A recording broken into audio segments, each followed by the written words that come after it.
Today is July 19th, and July 19th means that the Jets and Browns have officially reported to training camp, the two teams participating in the Hall of Fame game. By Monday of next week, every team will be in training camp. Most of the rookies are starting to report today and tomorrow as well. We are in the swing of things. I'm sure some of you guys are redraft players that have been, taking a break from fantasy football for a while. Welcome back. We are almost there. Today we're going to break down training camp fantasy football storylines for each NFL team. If you enjoy at any point, leave a like, subscribe if you're new around here. This won't be a super in-depth video, just kind of highlighting some of the biggest storylines that I am personally following going into fantasy football drafts this summer. So without further ado, let's get into it.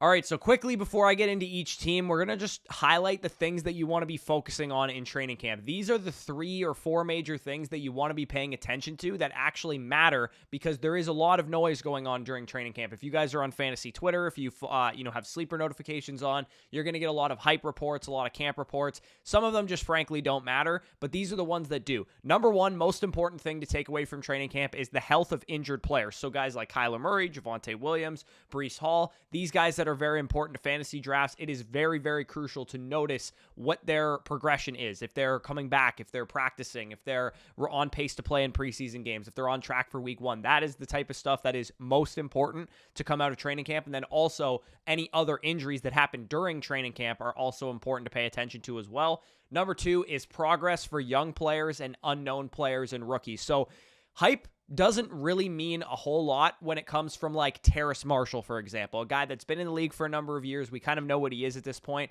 but hype means a little bit different when it comes from his teammate Bryce Young or his teammate Jonathan Mingo. Those guys are rookies. We don't really know what to expect from those players. So hype for those guys means a little bit more than it does for somebody who's been in the league for a number of years and hasn't really done anything. So definitely pay attention to hype and usage and, who's wowing in practice when it comes to rookies and young players and even unknown players like, Jordan Love, for example, who hasn't started many games. And then finally, usage is the other thing that we care about. So if we hear, player X is playing in 2 wide receiver sets or player X is playing as the third down back in their offense, if you follow the usage for running backs and wide receivers, which of course we get a much clearer picture of once we get into preseason games, those kind of usage measures would have led you to draft Tyler Algier, would have led you to draft Ramondre Stevenson or Dameon Pierce or Christian Kirk or Jacoby Myers, because those guys were getting usage-related hype, which was like Ramondre is the lead back. He's the guy who's playing on third down. Dameon Pierce is the ball carrier, that kind of stuff. Christian Kirk is playing 100% of the snaps in the preseason game. That kind of stuff does matter in camp as well, so we definitely want to pay attention to that. So let's get into the teams. Again, I'm just going to go like briefly over these. I'm not going to go super, super in depth with like everything I expect from this team. Just basically the biggest camp storylines that we're looking for. So we're going to go division by division. We're going to start with the NFC East and then the AFC East, and then we're going to kind of jump back and forth NFC to AFC. So we're going to start with the Dallas Cowboys, the biggest positional battle, and you guys can see their underdog ADPs on the screen right now for every one of the teams that I'm going to break down. You guys should be able to see them. When we look at their depth chart, we kind of know what we're expecting out of wide receivers. We know it's going to be Lamb, Cooks, and Gallup. That's kind of set in stone. The tight end position is definitely interesting with the addition of Luke Schoonmaker and, Jake Ferguson and Peyton Hendershot. Those guys will probably battle it out for the tight end one, but I'm not overly interested in that position. The main position that I do care about is the running back position, because Tony Pollard has signed his franchise tag. So we're not expecting a holdout coming from him, but we are, unsure of what's happening after Tony Pollard on the depth chart. Is it going to be Malik Davis? Is it going to be Ronald Jones? Is this a potential landing spot for Dalvin Cook or for Leonard Fournette or one of these other veterans? So the depth behind Tony Pollard is definitely what I'm most concerned for with the Dallas Cowboys. How much of the work is Pollard going to get? I don't expect him to be a 70, 80, 90% workhorse. I do expect there will be another running back involved. And once we get into camp, if they don't like what they're seeing out of Malik Davis and Ronald Jones and some of these other guys, that's probably when they pull the trigger to sign Leonard Fournette or to sign Ezekiel Elliott back if he wants to come back, something like that. So that is the Dallas Cowboys into the New York Giants. The biggest storyline will absolutely be their running back position as well, because Saquon looks like he could hold out. It's whether it's going to go into the training camp period, into the preseason period, or maybe even into the regular season, we're not exactly sure yet. Whenever Saquon reports to camp, that will be kind of open and shut, their biggest storyline of training camp. But I also am interested in the wide receiver position because, as you guys can see in their underdog fantasy ADP, none of these guys are going high. So there is real sleeper potential in this wide receiver core to hit on whatever wide receiver produces the most. And it's possible that none of them do, and it's a situation like last year. But if one guy emerges, then they're going to be a huge value because, everybody brings something different to the table. Isaiah Hodgins, more your outside receiver. Jalen Hyatt brings a speed element. Paris Campbell and Wan'Dale Robinson are kind of slot guys along with Sterling Shepard. And then Darius Slayton is kind of like the most chemistry with Daniel Jones. So all of these guys are interesting. I've been taking shots mainly on Paris Campbell and Darius Slayton because I think that they have the most solidified roles. Campbell was signed to be the slot receiver until Wan'Dale's back from injury. And then Darius Slayton is a guy that I think is going to start on the outside and has chemistry with Daniel Jones, and especially in best ball, he's definitely interesting. So those are the major storylines from the Giants. Moving on to the Philadelphia Eagles, I think the tight end position's fine. We know exactly what to expect from Goddard. Wide receiver, we know it's A.J. Brown, Devontae Smith, and everybody else. And then, obviously, Jalen Hurts is Jalen Hurts. The biggest position that we have question marks about in this offense is absolutely the running back position. The disparity in ADP right now between DeAndre Swift and Rashad Penny, in my opinion, is too far. I have Rashad Penny well above the 36th overall running back where he's currently being drafted, and I have DeAndre Swift a little bit below the 23rd overall running back where he's being drafted. So I think mainly this running back core is going to be a combination of those two guys, probably about a 40-40-20 split with Kenneth Gainwell working in a little bit. I don't think this offense will ever deploy a starting running back. So if you guys are assuming that DeAndre Swift is going to win the job, I would probably get that expectation out of your mind right now. But I will say I am interested in this running back core to see if they're going to use them exactly as I expect. My expectation is that Rashad Penny will be the primary ball carrier, DeAndre Swift will be the primary third down back, and then Kenneth Gainwell will kind of mix in here and there. But maybe that's not the case. Maybe Penny's getting more of the work than we expect, or Swift is getting more of the work than we expect. So that will be the number one camp battle to monitor in Philadelphia. Then we get to Washington, which, it starts and ends with Sam Howell versus Jacoby Brissett. Everything else I really don't care about. I know exactly what to expect.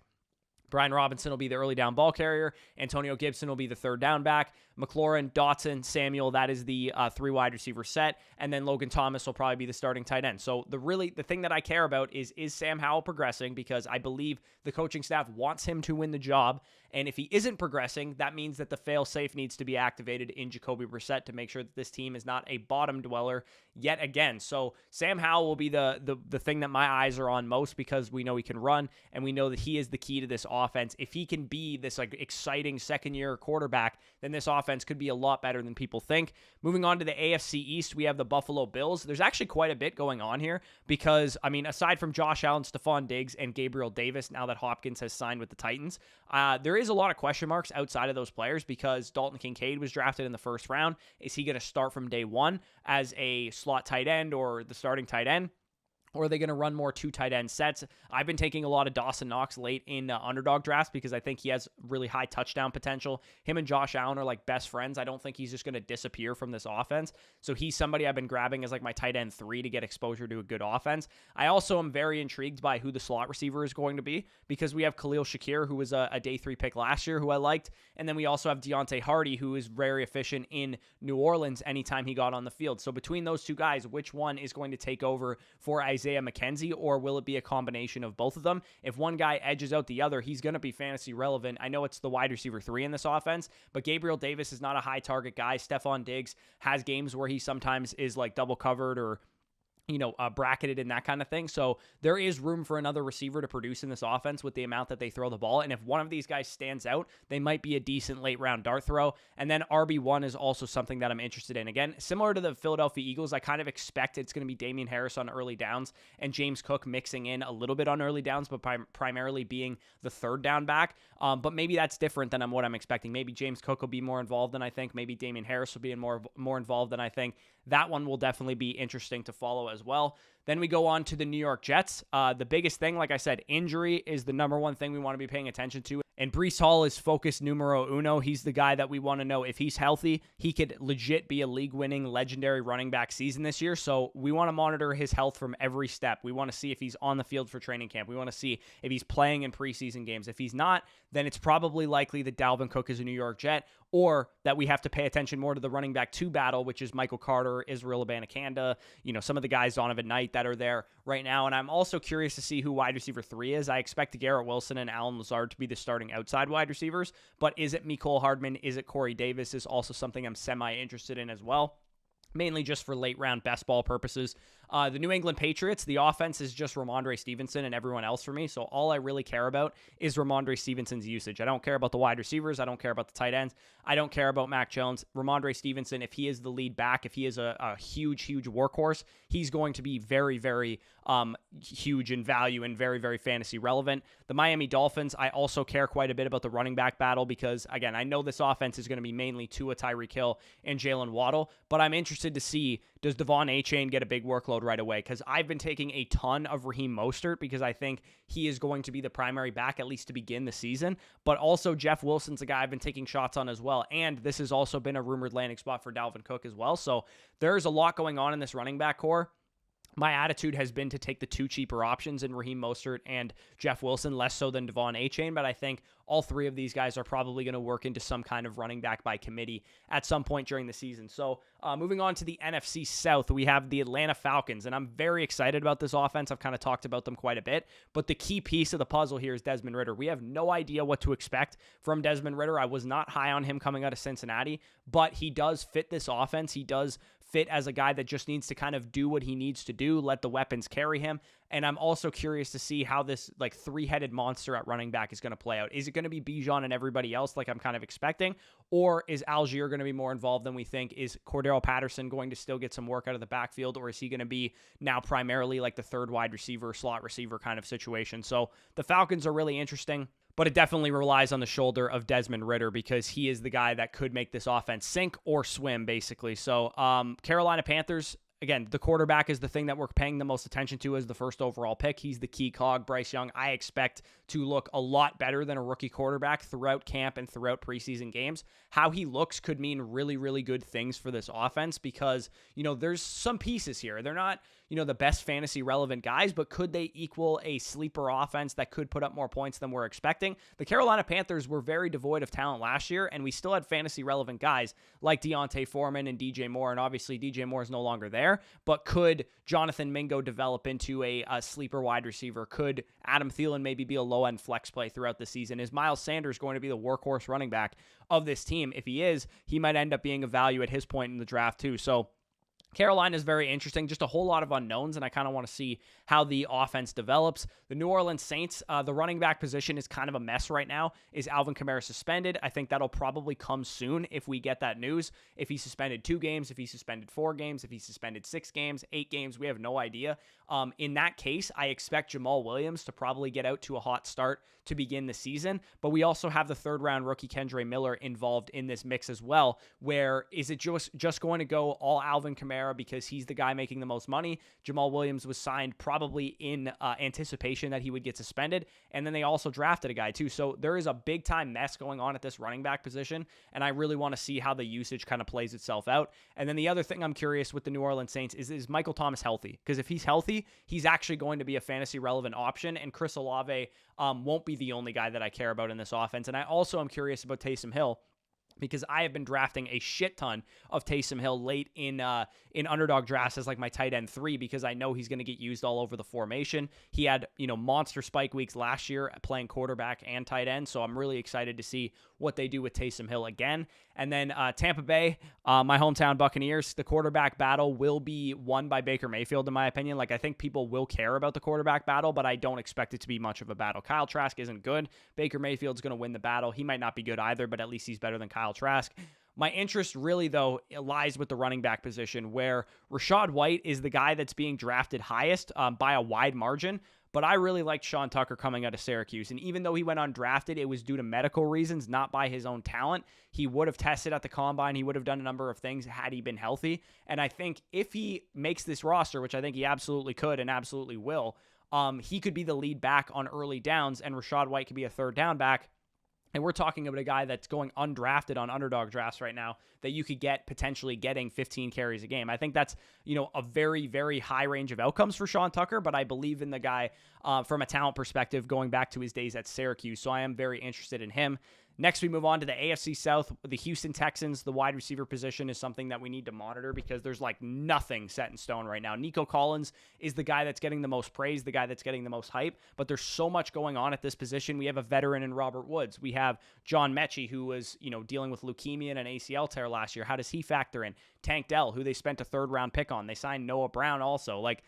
They drafted Xavier Hutchinson later on in the draft too. There's a ton going on at wide receiver with this team, and I really don't know what to do. So my attitude has pretty much just been to not draft any of them, but it's possible that one of these guys emerge. Maybe Tank Dell is the go-to slot for CJ Stroud. Maybe John Mechie is better than we think. Maybe Robert Woods still has something left in the tank. He was coming off of an ACL tear last year. Maybe Nico Collins is the breakout receiver. We just really have no idea. And then obviously CJ Stroud will be a key piece that we're monitoring as well as the second overall pick in the draft. And then I'm also curious how Devin Singletary affects Dameon Pierce. Is Dameon Pierce going to be the clear-cut every down ball carrier with Singletary working on third downs? He's not really the best receiver in the world, but he is better than Dameon Pierce in the passing game. So that will be interesting to follow as well. Then we move on to the Indianapolis Colts, where Anthony Richardson will be the eyes that everybody is drawn to. We want to see Anthony Richardson start games from his own fantasy perspective. I am also very interested to see how this offense looks during the preseason if it's Anthony Richardson as the starter, because I want to know if they're going to be like the Chicago Bears last year,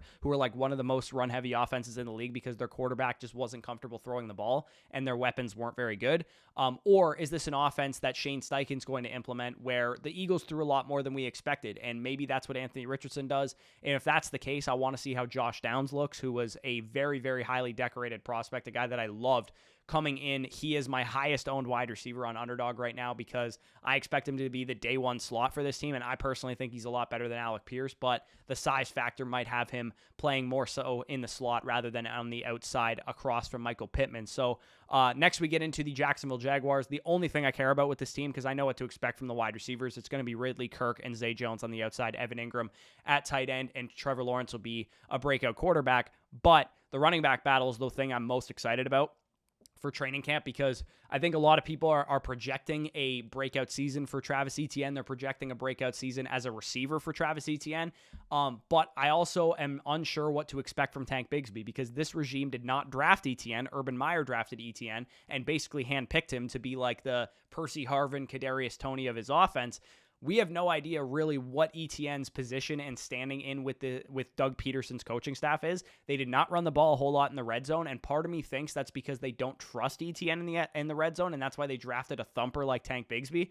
So I'm really curious to see how this position develops. I wouldn't be shocked if this is a full-blown running back by committee and Travis Etienne is looked back as one of the most overrated, players in like the third round of fantasy drafts right now. But I also wouldn't be shocked from the other side of the spectrum where Travis Etienne's the main guy. Tank Bigsby is just depth and, he's good to go. So that is something I'm very much intrigued by with the Jaguars. The Tennessee Titans, the last team in this division, we kind of know what to expect now. The signing of DeAndre Hopkins absolutely bolsters Ryan Tannehill, and the fact that he's probably going to start the whole season, because now they have Hopkins and Burks on the outside. They have Chig Okonkwo, they have Derrick Henry, and they have Ryan Tannehill. This is a good enough offense to win games, and if they didn't have DeAndre Hopkins and Treylon Burks, let's say, doesn't take a step forward, Chig Okonkwo doesn't take a step forward, then this offense could have been one of the worst in the league. Derrick Henry would be getting stuffed at the line of scrimmage every single play, and by week 7, we're seeing Will Levis start games, and I don't think that's a very likely scenario anymore. Sans a Ryan Tannehill injury, I think he's going to probably play close to the entire season,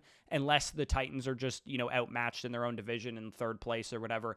Maybe at that point they want to see what Will Levis has, but I think for now, I'm expecting Ryan Tannehill to start a majority of the games, and I would say if you guys are in Dynasty Leagues, he might be a worthwhile buy.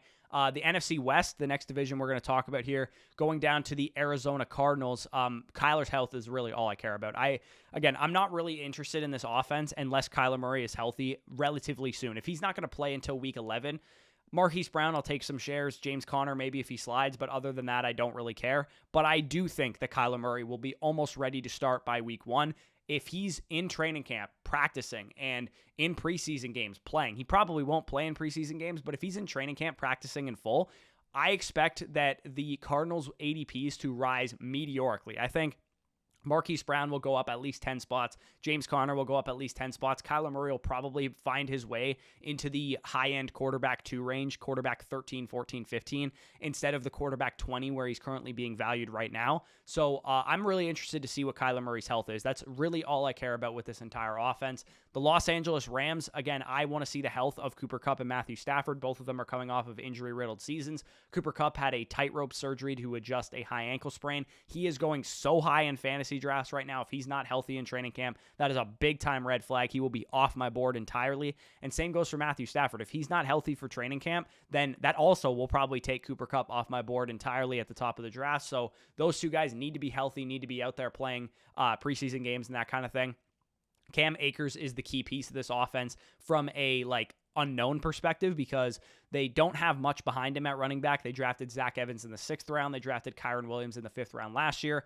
But Cam Akers is the best back on this team. In my opinion, he's also the most experienced back on this team despite being relatively young still. So Cam Akers is the key piece of this offense. He's in a contract year. I expect him to probably get a big workload, but we don't know for sure. So I'm not going to, count my eggs before they hatch. I want to see what Cam Akers' usage looks like during preseason and training camp. So San Francisco, this is the easiest camp battle that I've ever picked in my life. It's the quarterback position. We have no idea if Purdy's healthy. We have no idea if Sam Darnold's a factor. We have no idea if Trey Lance can actually play football at a high level.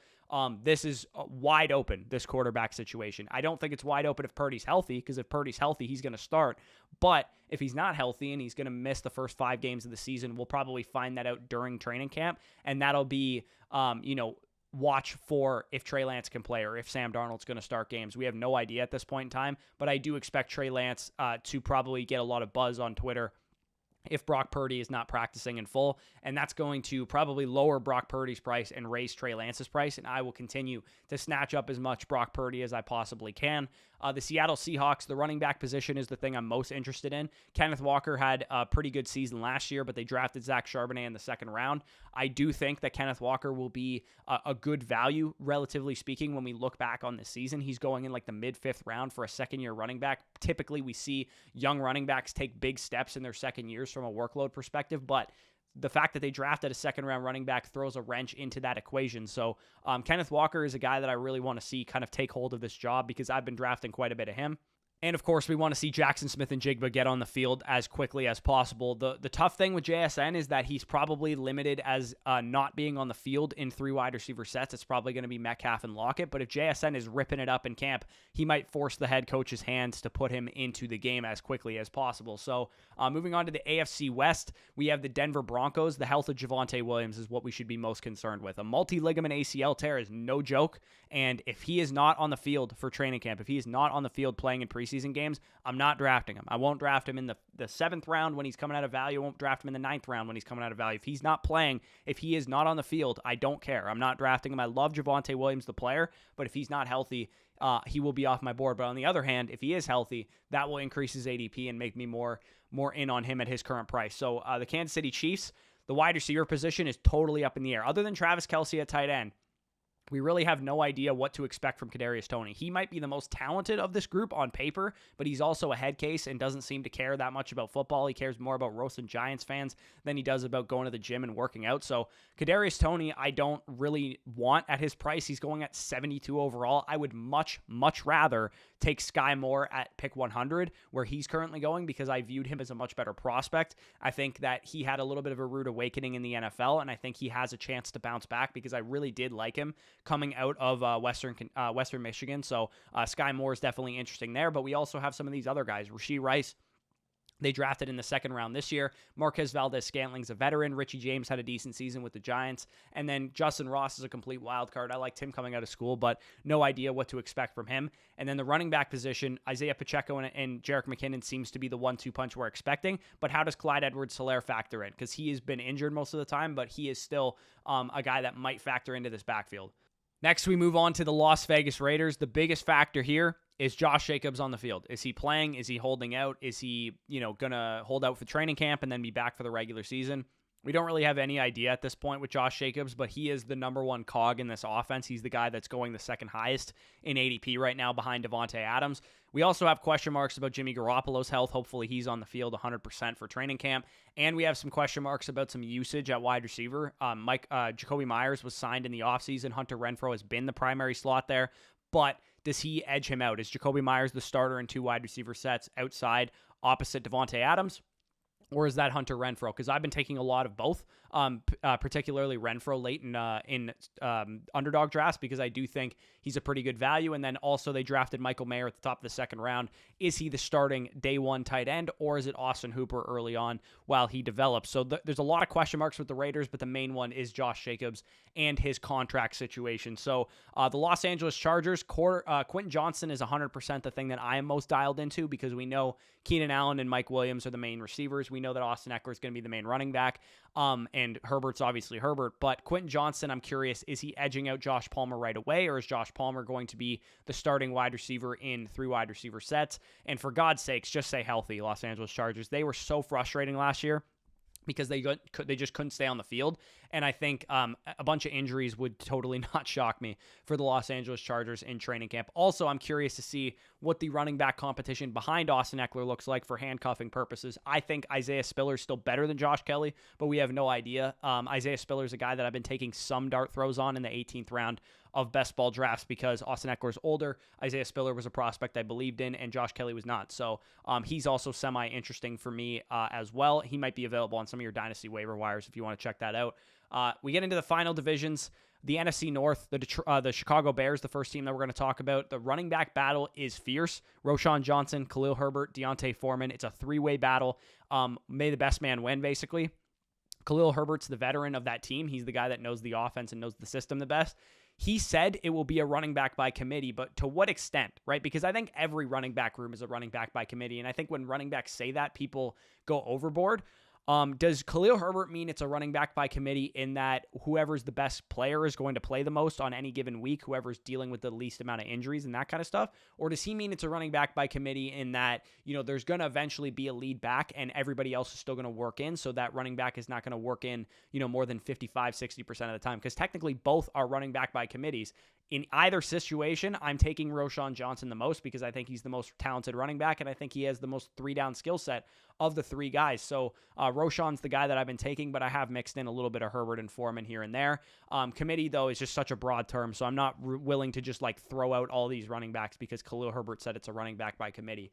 The Detroit Lions, the 2 rookies are the things that I care about most. Jahmyr Gibbs, how is he being used? Is he a primary ball carrier? Is he just a 3rd down back? Or is, David Montgomery going to carry the load on the goal line? I want to know the running back usage, and Jahmyr Gibbs is the key part of that.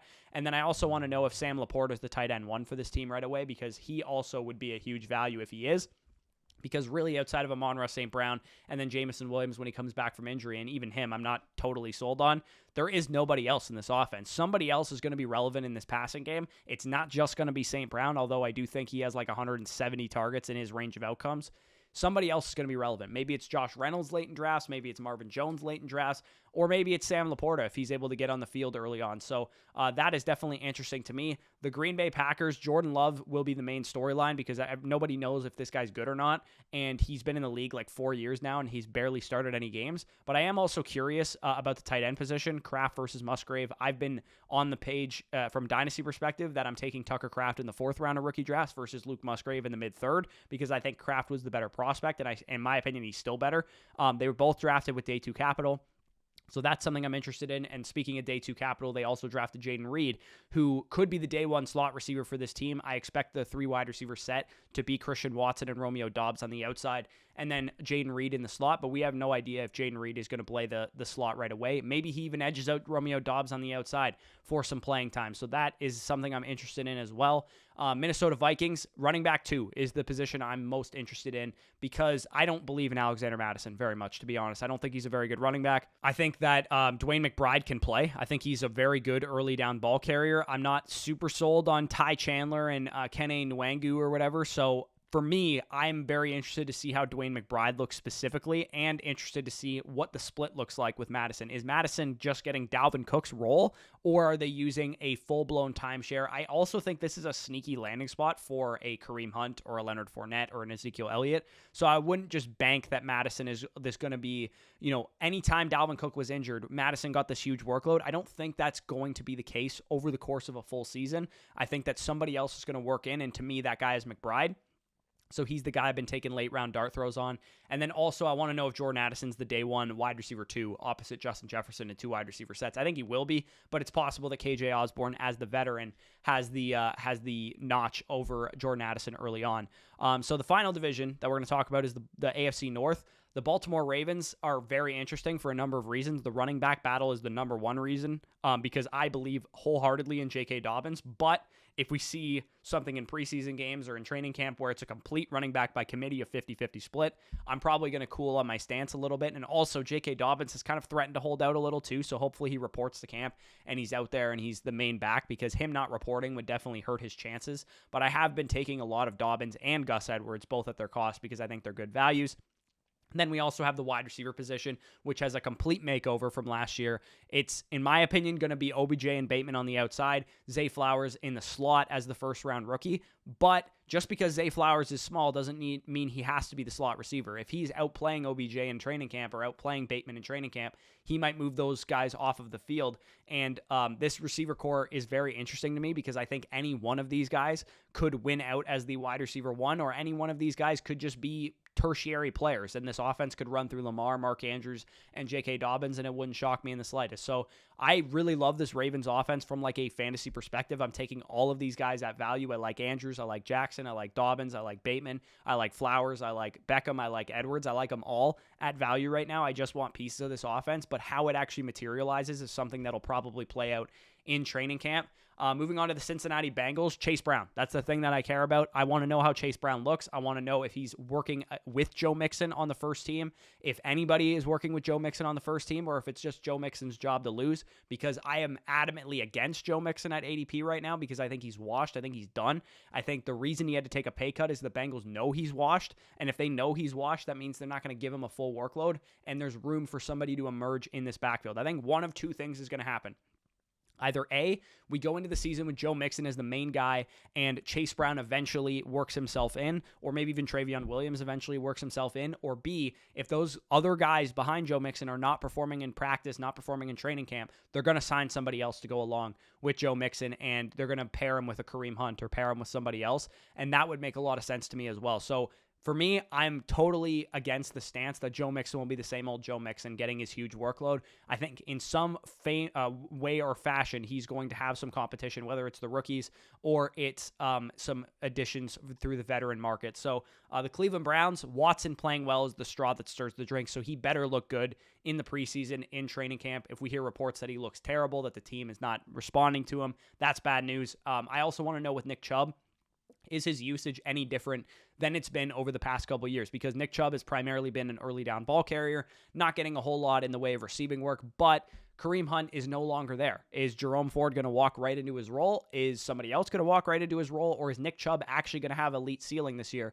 because he's going to get the best workload of his career? I tend to think he's going to get a better workload and these other guys are not going to be involved, but we have no idea at this point in time. And then also Elijah Moore is Mr. August. He's the guy that looks good in training camp every single year. I expect him to look good again, and we're going to hear glowing reports coming out of Cleveland about Elijah Moore and his ability to work in the slot. But I also want to see him work on the outside if possible. If he is the opposite receiver to Amari Cooper, that would be great. I hope he's not just like a primary slot receiver and that's it. I think he can play inside and outside. He did it with New York. He did it in college, and I think he can do it with Cleveland. So he's going to be an interesting storyline to follow as well. And then finally, the final team that we're going to talk about is the Pittsburgh Steelers. Similar to like Desmond Ridder and Jordan Love and some of these other quarterbacks that we don't really know a lot about, Kenny Pickett is the cog in this offense that we need to take a big step for the Steelers offense to thrive. I personally think they're the worst team in this division, but but they are coached the best, I would say, of any team in this division. So we have no idea if this team is going to outperform maybe their talent level relative to the Browns, the Bengals, and Ravens. I think they're the least talented team, but the wide receivers are good. Like Deontay Johnson, George Pickens, maybe Allen Robinson gives you something, maybe not.